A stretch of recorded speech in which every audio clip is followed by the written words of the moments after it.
I just want to thank the Catholic bishops of Nigeria for adding their collective voice to the call for the release of that great man, that impeccable man called Mazi NNAMDI KANU, our father. If you like, you can say we are deifying him. We have no problem. If he deserves to be deified, we must deify him.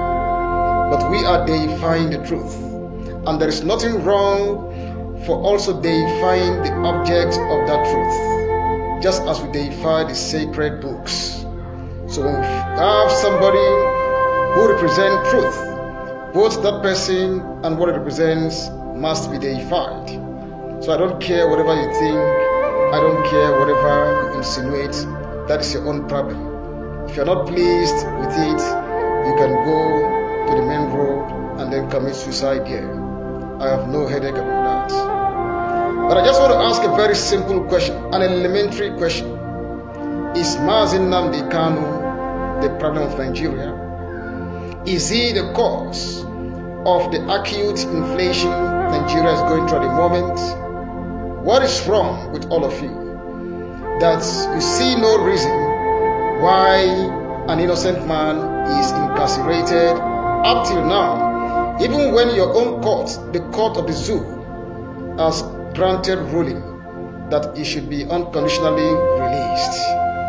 We're in this same country, the same zoo, where criminals, non-criminals, certified criminals, evil people, the likes of Abba Kyari, was released.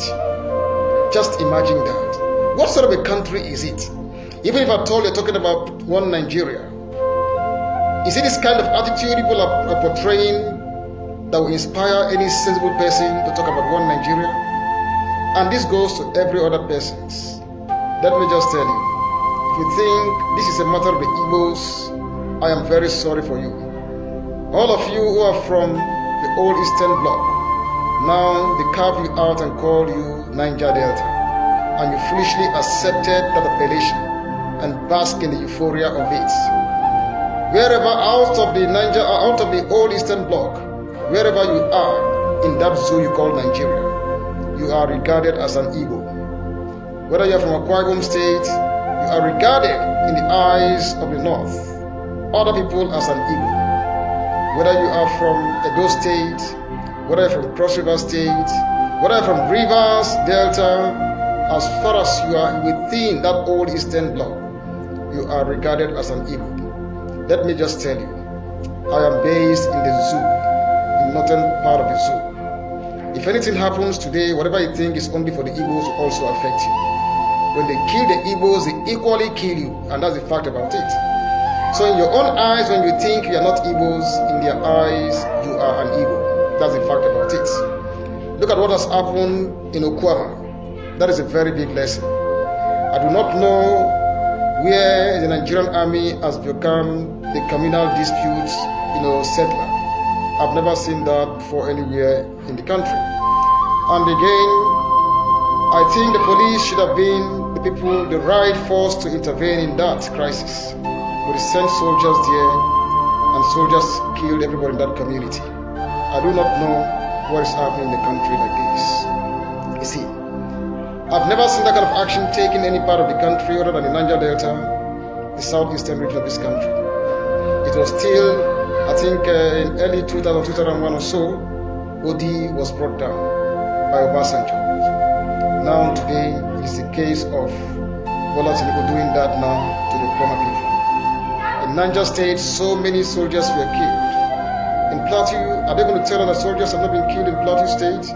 In many other places in Nigeria, soldiers have been killed.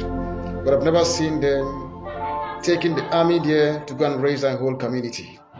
That is what is happening. For those of you who quarantine or isolate yourself, because if I use the word quarantine, it simply means you are sick. Yes, I would say you are historically sick, stupidly sick, and should be socially quarantined. For those of you who quarantined yourself thinking that whatever is happening to the Igbos is all about the Igbos alone, I am very sorry for you. I am very, very sorry for you. The case of Nigeria has gone beyond the Igbo issue. Nigeria is going to die. And that's the fact about it. Nigeria is going to die. I've said it clearly that no matter whatever you do can never stop us from agitating for our breakaway. And if you think it's a matter of the 5 eastern states, you are making a very terrible and stupid mistake. In fact, a blunder.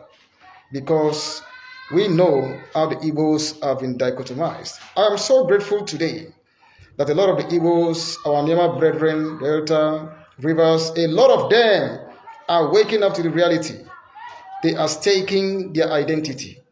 The Igbos' unity is always their threat. That's the fact about it. The unity of the Igbo is a very big threat to them. In fact, I'm very emphatic here. Let me stress it clearly. That the day the Igbos will break away, what is going to be left of that zoo you call Nigeria? Tell me, what is going to be left of that zoo you call Nigeria? The West, the Southwest, and the North, I'm telling you, may not even coexist for one day. That's the fact about it. The Igbos hold the unity of Nigeria. That's the fact about it.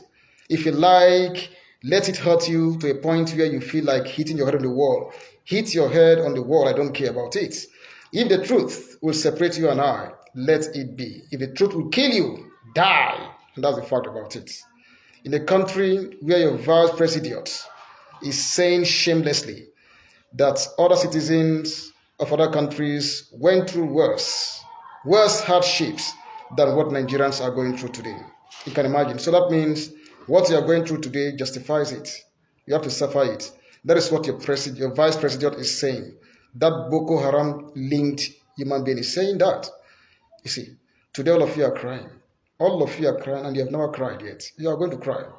Mazi NNAMDI KANU represents every good human being, every human being of conscience. So, under no circumstances nor any allegation should he still be in incarceration in that DSS dungeon up till now. We are saying it clearly in full earshot of the world to hear, because when the time comes, we are going to stand up. You see, Nigerians, I am saying it clearly, that we should not accept hardships. You see, we should not tolerate it in any way at all, because it is not divine. Hardship is not,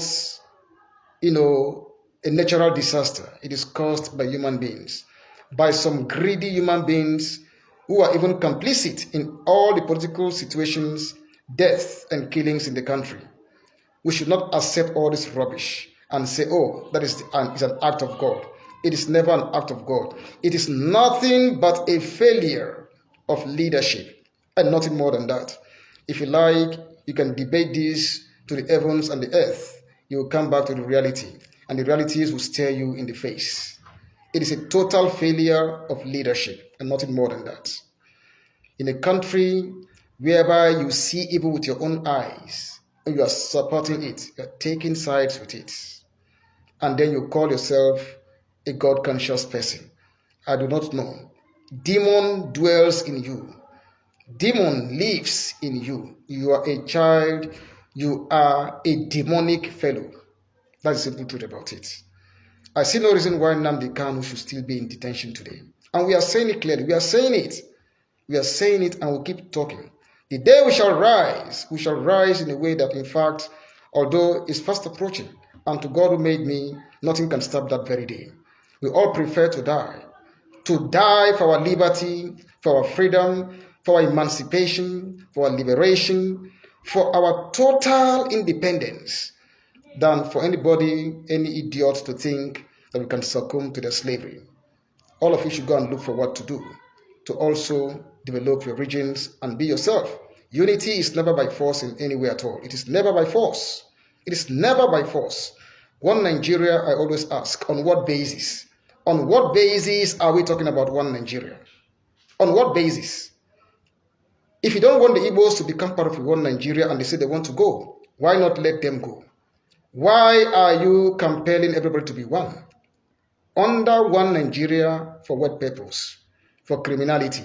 So they keep on making others drive. And we are saying it, that a nation rises or falls based on the kind of leaders the citizens have elected to govern themselves.